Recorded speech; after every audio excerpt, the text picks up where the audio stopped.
Namaste. Welcome to our 70th talk on the Bhagavad Gita. We're in the 15th chapter, the 11th verse. We looked at the first part, the yogis striving, and literally means expanding their awareness, widening their horizons as far as the consciousness goes. In other words, broadening the consciousness continually, not being satisfied with just a little bit. The yogi striving, behold him dwelling within the self. That within ourself, at the core of ourself, is the absolute self, the supreme self, the Param Purusha. But the undeveloped and unintelligent, even those striving, see him not. Now that's really important. Undeveloped means a person that is not cultivated and developed and indeed, yes, evolved or accommodated the force for evolution of consciousness in themselves. Then they, and just frankly, the unreasonable, see, unintelligent can also mean just unreasonable. We all know unreasonable people that may be very intelligent as far as IQ goes, but also unintelligent. Yogananda said, stupid people don't find God. Not the idea that, well, God only likes smart people, but that if you're stupid, you won't be able to understand what is good for you, what is bad for you, what is expedient, what is detrimental, you see. So you don't have to have an IQ, a genius IQ, but you have to be intelligent. In other words, using what you've got. I have known people, more than one, that, excuse me, I don't have my thing set up here. Right. Yeah. All right.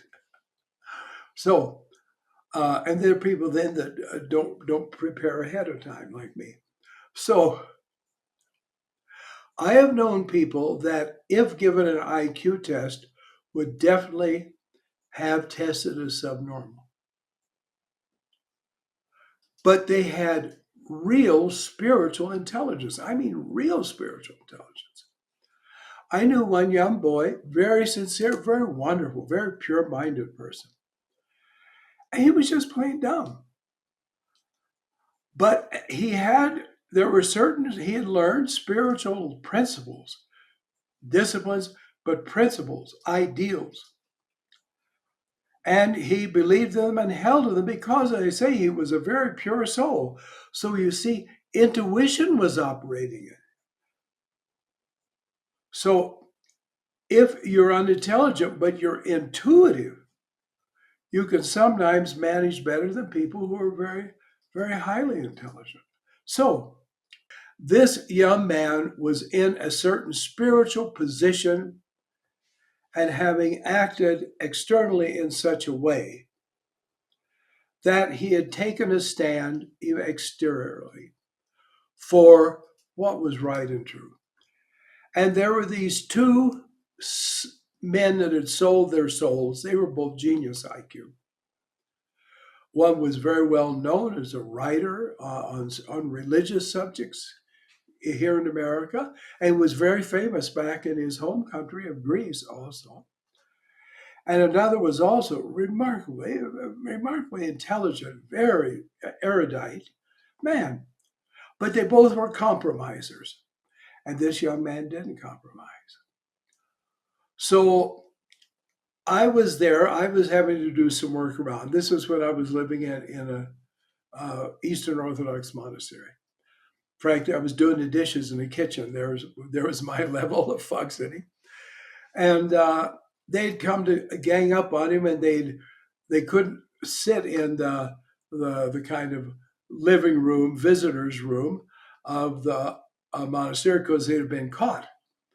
So they herded him back into the kitchen where they expected there to be nobody, but there almost was nobody since it was just me. So they would say all this fatuous nonsense, but appearing to be very intelligent, very logical. And he'd say, "Why, you're right."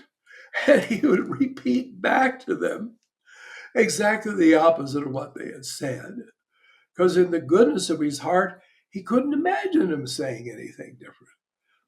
But what he said was so intelligent and so right, they just sit there like, and then they'd take another tack. And he'd listen and he'd say, "That's so. 1, 2, 3, 4." And it took these poor fools about 30 to 45 minutes to figure out they weren't going to get anywhere with this truly divinely inspired young man. And they got up and left. And he got up and left very happy that these two people had so kindly expressed their support of what he was doing. So, real intelligence, of course, is in the spirit, in the intuition, not just in the intellect. In fact, I've known very intellectual people that could talk themselves in and out of anything by being logical, by being supposedly reasonable. So, you can be IQ wise, not very bright, and be illumined by your own divine spirit. And then you can be very intelligent and very darkened and foolish and plain stupid and ignorant because your mind, your heart are darkened. I mean, it's really important to realize the Gita is a marvel, all the things it tells us. See? The undeveloped and the unintelligent, even those striving, like they're doing, I'm really religious and I go to church so many times or I go to the temple so many times. I've known people that there are 3 aratis, morning, noon, and evening, and in some temples even at around midnight. And I've known people who went to all 3 of the aratis of dawn, noon, and so on, did this, did that, and they were complete spiritual washouts because they were only doing things outside but doing nothing inside. So even if a person, there are people who do tons of meditation, but it's wrong meditation, and they end up more ignorant than they were when they began it. So just doing something, just being disciplined, just studying religious books and so on means nothing. You have to have spiritual development and spiritual intelligence. My one miracle working grandmother that could heal the sick and raise the dead was guileless. You could tell her any lie and she'd believe it because I don't think the woman ever lied once in her life. And her mother and father absolutely never lied. Her father was actually like a spiritual teacher for the whole countryside. And so if I had a recording of her just speaking, and she had a very youthful sounding voice, you would think she was, might be not a very bright person. But she knew all about God and she talked to God and God spoke back, just like I'm talking to you. And of course, other people, including my grandfather, who was quite intelligent, he thought she was a total fool. But he was the fool because he ignored God and she lived, walked, and talked with God. All right, next verse then. That light which resides in the sun. By the way, the sun is not what we think it to be. It's not just a ball of flaming gases.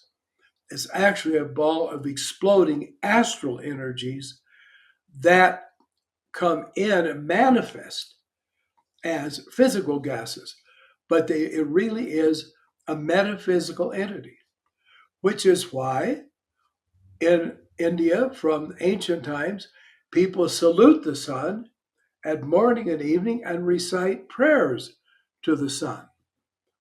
And the prayer is a mantra called the Savitri Gayatri, and it evolves the consciousness. I've known people who've done what they call Gayatri Puruscharan, where for hours a day they just recited that Tat Savato Varenyam Bhargodevasha Dhimahi Dhiyo Yo Na Prachodayat. And believe me, they came out. They were smart when they started, and they came out much smarter than when they began. I saw the beginning and end of it. So it is spiritual. And it's been tracked, literally, and seen that when great spiritual festivals and worship take place, that the so-called sunspot activity increases correspondingly. I know a quantum physicist teaching here in America, but he was from Russia. And he was very interested in the whole solar phenomena, and he was interested especially in sunspots. And he got some kind of chart that showed the year before the degree of sunspot activity from every single day in the year. And he noticed that there was one that had the absolute most activity. He thought, well, was there anything special about that day, I wonder? He wasn't thinking of religion at all. Thought maybe something happened in the world. So he looked it up, and it was Easter, the day of the resurrection of Jesus. He thought, well, that's amazing. He looked at the second one. It was the day Jesus was born.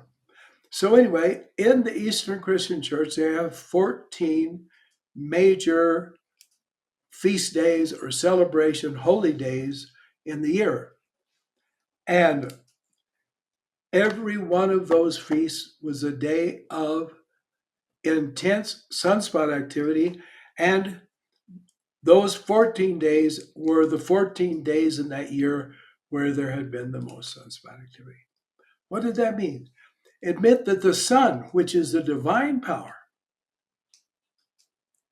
and especially an intellect and mind-feeding power, the sun responded. The blessing of God flowed through the sun most on those days. Now that's in the calendar we call the Julian calendar, which is 14 days behind our modern so-called Gregorian calendar, which is a very defective calendar. And some of the days are determined by solar movements also. It's too long to go into. But anyway, the Eastern Church was right in sync, and they evoked that. That's a very, very remarkable thing indeed, isn't it? So the light which resides in the sun, which illumines the whole world, which is in the moon, see, not unsophisticated, because the moon, the light of the moon is only the light of the sun reflected. And in fire, fire is also a divine element. This is why you find fire involved in any religion that works. Even say, in the traditional Catholic practice, one of the major things people do is they light candles and they pray, and things happen because the fire conveys their prayer. It's magnetized by their prayer, by their intention, and it, as the candle goes into subtle energy, it feeds that thought force into the very fabric of this world. and the solar system, and the response comes. I know this happens because twice I knew of two people. One man was declared insane.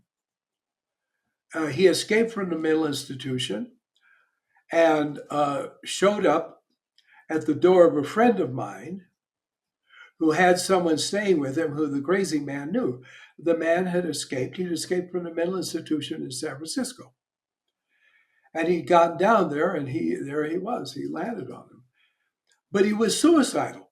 So even though he'd escaped and got taken all the time to get down there, he would cry and beg and say, "Let me kill myself, please.